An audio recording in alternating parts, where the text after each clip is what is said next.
Doktor değilim. Onun için de bu uygulamaları kesinlikle tıbbi yardım almamanız için bir sebep değildir.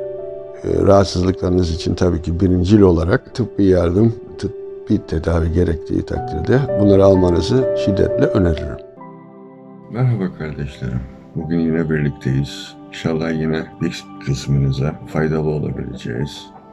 Bugün de farklı bir konu seçtim. Özellikle mevsim değişikliklerinde ve kronik rahatsızlıklarda kardeşlerimizi, sizleri rahatsız eden, müzdarip eden bir konu olacak.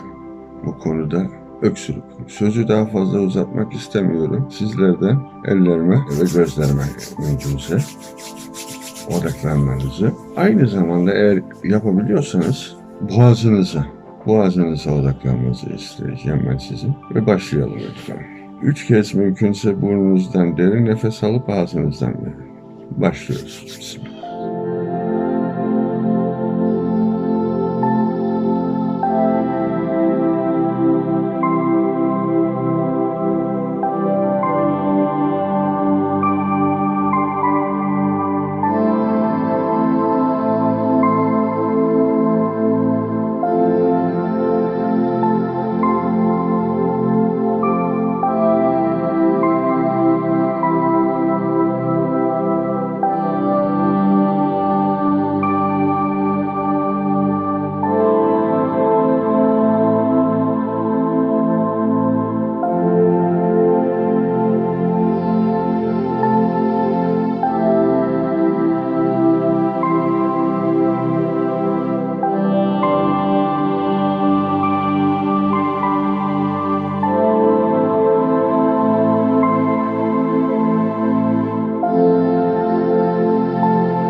Hepinize acil şifalar.